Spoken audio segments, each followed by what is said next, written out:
এজন্য আমাদের একটা মেডিসিন দরকার। এই মেডিসিনটা না থাকলে কোনো বয়ান ঢুকবে না।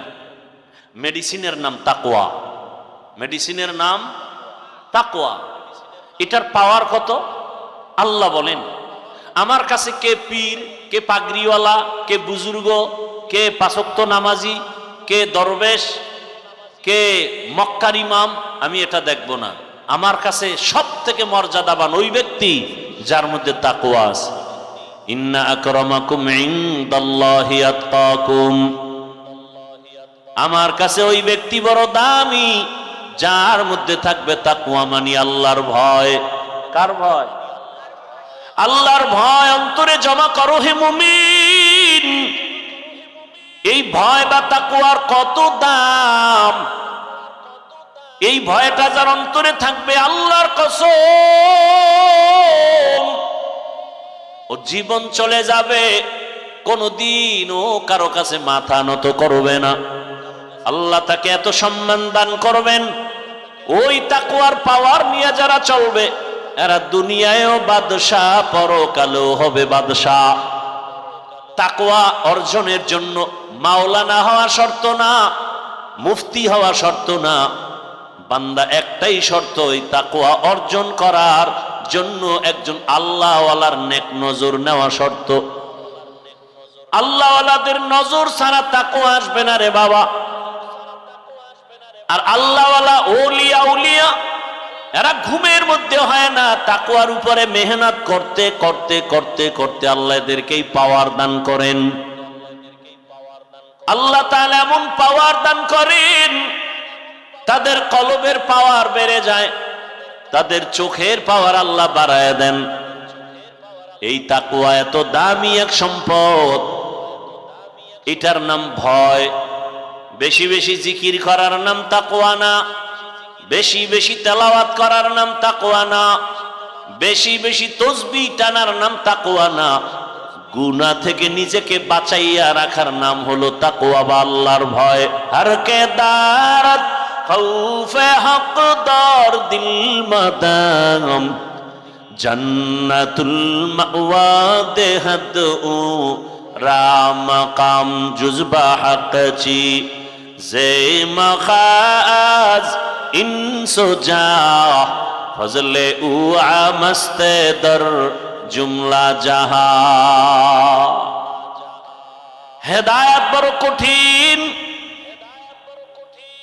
আল্লাহর ভয় অন্তরে জমা করো। বারবার আল্লাহ বলেন, আমাকে ভয় কর। যালিকাল কিতাবু লা রাইবা ফীহি হুদাল লিল মুত্তাকিন। এদের কি হেদায়েত হয়ে গেল নাকি? কি আপনাদের হেদায়েত কমপ্লিট না বিড়ি টানতে যান? কি এক আজীব কারবার। খারাপ লাগলে বলেন আমি মোনাজাত দিয়ে চলে যাই। তো ডিস্টার্ব করেন কেন? নিজেও ক্ষতিগ্রস্ত হলেন, আমাদেরও ক্ষতি করলেন। এমন কপাল নিয়ে দুনিয়াতে আসলেন কেন? রহমতের নবী বলেন, খায়রুন নাস মান ইয়ানফাউন নাস। জমিনের মধ্যে ভালো মানুষ ওই ব্যক্তি যার দ্বারা অন্যের কোনো ক্ষতি হয় না।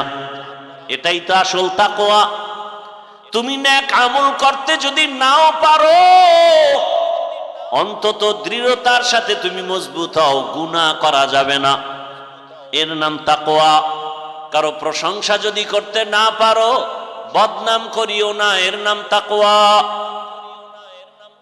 কারো উপকার করতে যদি নাও পারো, কারো ক্ষতি করিও না, এর নাম তাকওয়া। এই তাকওয়া এত দামি। রহমতের নবীকেও আল্লাহ বলেন, আমাকে ভয় করেন। ইয়া আইয়ুহান নাবিয়্যুত্তাকিল্লাহ ওয়ালা তুতিইল কাফিরিনা ওয়াল মুনাফিকিন। যেই নবীর জন্য আমার আল্লাহ আশেক, আমার আল্লাহ মুসা নবীর আশেক না, ঈসা নবীর আশেক না, বরং সব নবী রাসূল আমার আল্লাহ তাআলার আশিক। আর আমার আল্লাহ নিজে হলেন শুধু মুহাম্মদের আশিক। ইমামুল আউয়ালিন আল আখিরিন বারে সদকা রাহমাতাল লিল আলামিন। ওগো নবীর উম্মতেরা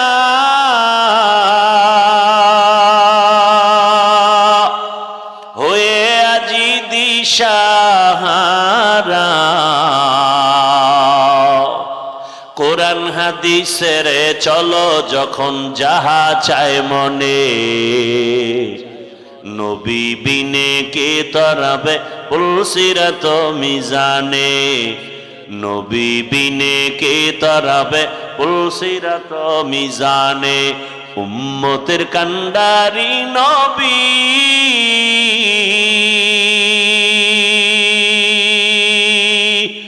কাঁদছেন উম্মতের লাগি, এখনো কাঁদেন নবীজি শুয়ে মদিনার পানে, নবী বিনে কে তরাবে পুলসিরাত মিজানে, নবী বিনে কে তরাবে পুলসিরাত মিজানে। এনে নবীর আশিক, কেমন মায়ার নবী আমার, যেই রহমতের নবীর ঘাম থেকে মেশকের ঘ্রাণ, রহমতের নবী যেখানে কদম রাখেন ওখান থেকে দীর্ঘ বছর মেশকের ঘ্রাণ আসে। এমন এক নবীর উম্মত হইলারে বাবা, দুঃখ লাগে আর সেই নবীর উম্মত নবীরে চিনলা না। নবীরে যদি চিন্তা গলায় ছুরি লাগাইতা, দাড়ির মধ্যে অস্ত্র লাগায় নবীরে কষ্ট দিতা না রে বাবা। ও আমার কলিজার যুবক, দাড়ি কাটা অবস্থায় যদি আজরাইল এসে হাজির, আমার রসুলের সামনে দাড়িবিহীন অবস্থায় কেমনে দাঁড়াবা? দুটো পা যদি বলতা ধরার জন্য, যুবক পায়ে হাত রেখে বলি, জীবনে তো কম দাড়ি কাটো নাই, মনের আশা পুরাইয়া জীবন ভর কতবার দাড়ি কাটছো, কতবার বেপরদার আড্ডায় মিছিল করছো, কত রাত গুনাহ করে করে রাত কাটাইছো রে যুবক। ঘুমের মধ্যে কত মানুষের মরণ হয়, তোমার যদি মরণ হয় আজরাইল আইসা যদি দেখে তোমার কানে কানের তার লাগানো, একটু চিন্তা করো আমার মালিকের আদালতে কেমনে দাঁড়ায় জবাব দিবা। মনে ভাবছো কি আমাদের কথা মিথ্যা, মনে মনে ভাবছো হুজুরদের কোরআন দিয়া যা কয় মিথ্যা। যদি মনে করো দলিল দাও, একটা ভুল আল্লাহর কোরআন থেকে বের করে দাও, আমি এখনই দাড়ি কেটে ফেলবো, প্যান্ট শার্ট পরে এখনই কোরআনের বিরুদ্ধে কথা বলবো, দুনিয়ার থেকে সব আল্লাহর নাম মুছে দিব। কারণ আমাদের আল্লাহ আছে, কোরআন আছে, আমাদের নবী আছে, হাসর হবে, সত্য মিথ্যা জান্নাত জাহান্নামের সব দলিল হলো কোরআন। ওই কোরআন যদি ঠিক না থাকে কিছুই ঠিক নাই। কিন্তু তুমি কেন, তোমার থেকে বড় বড় বড় বড় বাহাদুরেরা কোরআনটারে নিয়ে রিসার্চ কম করে নাই, কিন্তু আজও পর্যন্ত একটা ভুল বের করতে কেউ পারে নাই, বরং বহু বিধর্মী কোরআনের কাছে গিয়া কালেমা পড়েছি। এরে নবীর উম্মত, আল্লাহর ভয় তাকওয়া অন্তরে জমা করো। তাকওয়া অর্জন করার একমাত্র ঠিকানা হলো আল্লাহওয়ালাদের সোহবত, ওলিয়া উলিয়াদের নেক নজর। কুনু মা'আস সাদিকিন, তাদের বন্ধু হয়ে যাও, সত্যবাদীদের বন্ধু হও। সত্যবাদী কে? পৃথিবীর মধ্যে একজন হলেন শ্রেষ্ঠ সত্যবাদী, রহমাতুল লিল, যার জীবনে একটা দিন একটা ভুলেও মিথ্যা কথা বলেন নাই। ওই রহমতের নবীর আদর্শ ছাড়া দুনিয়াতে আর শান্তির কোনো আদর্শ নাই। ওই সততার উপরে নবীর আদর্শ নিয়ে যারা চড়ে, সর্বোচ্চ লেভেলের উলামায়ে কেরাম, তাকওয়াওয়ালা, এদের নেক নজর লাগাও, তোমার কলবের পরিবর্তন এসে যাবে, আদর্শ পাল্টায় যাবে। রাজশাহী বিশ্ববিদ্যালয় যাদের জানা আছে তাদের থেকে জবাব চাই, এমন কি কোনো ছাত্র আছে নাকি টুপিওয়ালা, বলে না, দাড়িওয়ালা, বড় পাঞ্জাবিওয়ালা? ভিন্ন যুবক তুমি বলো, তুমি পারো না কেন? ওই যুবকরে জিজ্ঞাসা করো, যুবক রাজশাহী বিশ্ববিদ্যালয়ে পড়ো, বিদ্যালয়ের ড্রেস তো এটা না, তুমি কোন পাগলামিতে পড়িয়াস দাড়িওয়ালা টুপিওয়ালা বড় জামা পাগড়িওয়ালা হয়েছো? ওই যুবক বলবে, একমাত্র উলামায়ে কেরামের নেক নজর। সোহবতে সালেহ তোরা সালেহ কুনাত, সোহবতে তালেহ তোরা তালেহ কুনাত। ঘুমে ধরছে আপনাদের? রাতে কি বাঙালি ঘুমায়? সব মোবাইলের হক আদায়ে ব্যস্ত থাকে, কারণ দিনে তো পারে না, ব্যস্ত ধান্দাবাজিতে। রাত্রে একটু নিরিবিলি সময়, এটাও যদি কাজে না লাগায় তো হয়, সারা রাত মোবাইলের হক আদায় করে। কোন একটা কিছু নিয়ে মাওলার কাছে তো দাঁড়াতে হবে, কিছু বলতে না পারলেও তো বলবে, আল্লাহ কিচ্ছু পারি না, অন্তত মোবাইলের হকটা আদায় করে আসছে। ওই রমাজান মাসের ঘটনা শুনছি যে রোজাদারেরা ইফতারি পায় না বেরোজাদারের ধাক্কায়। মসজিদে দেখবেন ইফতারি খাওয়ায়, মোহাব্বত করে, 50 জন লোক থাকলে 5 জন থাকে রোজাদার আর 45 জন বেরোজাদার। এরম বলে এক জায়গায় গিয়া হোমানে আজানের 5 মিনিট বাকি, দুইটা এক কোনায় বইয়া মুড়ি আর বুট খায়। কিও তুই রোজা রাখো না? আব্বাও রাখে না, আমরাও রাখি না। মুড়ি বুট খাও কেন? আচ্ছা খাইতেছে। এবার নামাজের আজান হয়ে গেল, ইকামত, নামাজ টামাজ পইরা দেখে 2 সোরা এখনো খায়। কি ভাই খাইলি ইফতারি, নামাজটা তো পড়বি, খায় নামাজও পড়ি না, আব্বাও পড়ে না, আর আমি পড়ে লাভ কি? তুই ইফতারি খাও, কিয়ামতের ময়দানে তো শুনছি আল্লাহ খুব মেজাজ গরমওয়ালা হবে। ওই গরম মেজাজে যদি আল্লাহ ডাইকে বলে, এই বেঈমান রোজা রাখছো না, নামাজ না, আল্লাহ যদি বলিয়াই ফেলে ইফতারিটা কি খাইতে পারছিলি, তখন তো অন্তত বলতে পারবো, আল্লাহ এটা নামাজ রোজা বাদ দিয়ে খাইছি। এই উসিলায় যদি আল্লাহ মাফ কইরেই দেয়, আল্লাহ তো অনেক দয়াময়। সেদিন এক সোরা এসে ছবি তুলবে, ছবি কান্দে হাত দিয়ে, হুজুর একটু এদিকে তাকান। আমি বললাম, ভাই এটা দিয়ে লাভ কি? মদিনার থেকে অনুমতি নাই, আমি কেমনে অনুমতি দেব? হুনে না, কয় না হুজুর, এক উসিলায় যদি আল্লাহ আমাকে মাফ করে। বাথরুম থেকে বেরোয় দেখি মোবাইল নিয়ে দাঁড়ানো, বিষয় কি? একটা ছবি। ভিতরে আইলি না কেন? এত বড় বেহায়া বেলাজা। দুনিয়ার একজন মুফতি যদি আমাকে দেখাতে পারেন, একজন মুফতি যে কোরআনের বাগানে বসে এমনি একটা ছবি তুলবেন, এটা যদি হালাল বলতে পারে কেউ, আমি আজীবন তার জুতা টানবো। একটা মুফতি আমাকে দেখান। অনর্থক ছবি তোলা দুনিয়ার সব আলেমদের একমত, এমনি ছবি তুলে জিগাইলে এমনি কবিরা গুনাহ, হারাম হারাম হারাম। তো কপাল খারাপ, বসছেন বেহেশতের বাগানে, করতেছেন মোবাইল নিয়ে গুনাহ। কে বুঝাবে আপনাকে? আপনি আবার উল্টা আমারে আটকানের ফিকিরে প্রশ্ন করেন, মিডিয়াওয়ালাগো কি উপায়? আপনি কি মনে করছেন আমি বলদ? আপনি প্রশ্ন করবেন আর আমি জবাব দিতে পারবো না? আপনার চেয়ে কম চালাক আমি? আল্লাহ হেদায়াত দান করুন। এই প্যান্ডেলের দাম কত? রহমতের নবী বলেন, বসার সাথে সাথে সবার গুনাহ মাফ।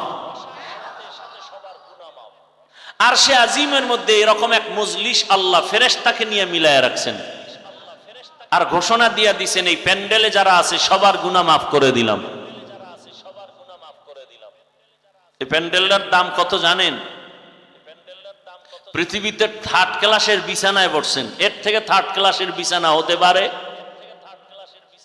এই বিছানায় বসতে হলে সবাই পারে না, কপাল লাগে, সবাই পারে না। এজন্য দেখেন না ফাঁকে ফাঁকে উঠে যায়, কারণ ভিতরে আগুন লেগে গেছে। বসতে পারবে না সবাই। এই বিছনাটা খুব দামি, বসলেই গুনাহ মাপ, বুঝেন না? আপনাদের রাজশাহী এলাকার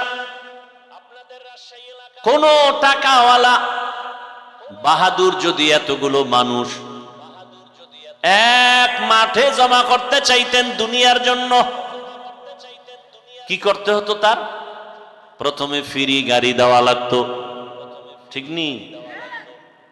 আর ফ্রি গাড়ি দিলেও এই বেহেশতি মানুষ কেউ আসতো না, গাঞ্জা করে না লাইনে দাঁড়ায় যেত।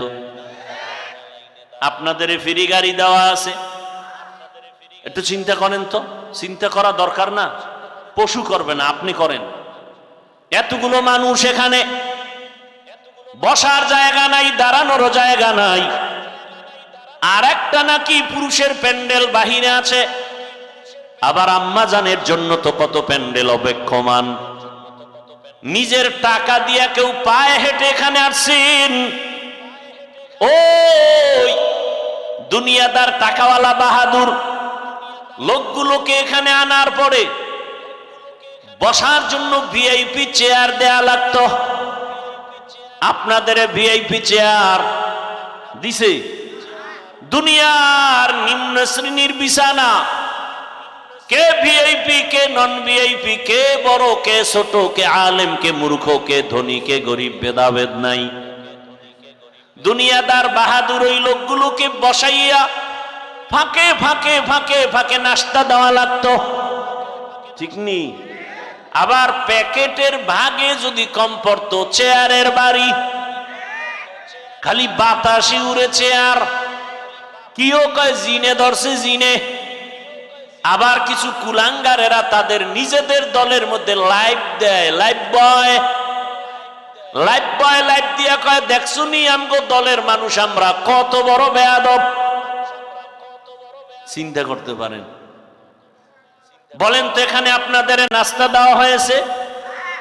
মোনাজাতের পরে হবে? হবে না? চিন্তাও নাই। দুনিয়াদার বাহাদুর সাহেব এতগুলো মানুষ এক জায়গায় জমা করার পর নিয়ন্ত্রণের জন্য কত পুলিশ, কত র্যাব, কত আর্মি, সর্বশেষ ভয় না কাটলে কুত্তা এনে হাজির করে ফেলতো। কারণ মানুষের উপরে বিশ্বাস নাই, বেঈমানি করে। কিন্তু একটা কুকুর কোনোদিন মালিকের সাথে বেঈমানি করে না। এবার একটু চিন্তা করেন তো, এই প্যান্ডেলটাকে নিয়ন্ত্রণ, সবাই বসা, কে বুড়া কে গুড়া, কে ধনী কে গরিব, কে বড় ছোট, সব একাকার, চুপচাপ, কোনো আওয়াজ নাই। নিয়ন্ত্রণের জন্য কত টিম পুলিশ আছে? একেবারে যে যেখানে দাঁড়ানো চুপচাপ। এই মুহূর্তে কেউ টেলিফোন করলে কেটে দিবে, কি না মজা করে কথা বলবে। আবার যদি দেয় আবার কাটবে। 4-5 বারের পরেও যদি দেয়, এবার ধৈর্য মাথা নত করে বলবে, এই মিয়া 4 বার কাইটে দিলাম, আবার তুমি ফোন দাও, বুঝো না ব্যস্ত আছি। আর যদি টেলিফোনটা ঘরের ম্যাডাম থেকে আসে, আজকে রাত্রি উপায় নেই। এখান থেকে শিক্ষার কিছু আছে? কি আছে? এতগুলো মানুষ টাকা নিজেরটা দিয়া, কেউ মাদ্রাসায় দান করছে, না খাইয়া পেটের ক্ষুধা লইয়া চুপচাপ ঠান্ডার ভেতরে, একেবারে নিম্ন শ্রেণীর, পৃথিবীতে থেকে নরমাল বিছানা হতে পারে না, চুপচাপ বসা, চুপ, সভ্য শান্ত পরিবেশ, কোন নিয়ন্ত্রণের জন্য কেউ নাই। এটা কেমনে সম্ভব? মুসলমান ভালো করে লিখে রাখো, ইসলাম মানলেই এটা সম্ভব। এটা ইসলাম পারে, আর কেউ পারে না। এজন্য ইসলাম দরকার এই জমিনকে ঠান্ডা করার জন্য। দুনিয়ার কেউ জমিনকে ঠান্ডা করতে পারবে না একমাত্র ইসলাম ছাড়া। আল্লাহ হেদায়েত দান করুন।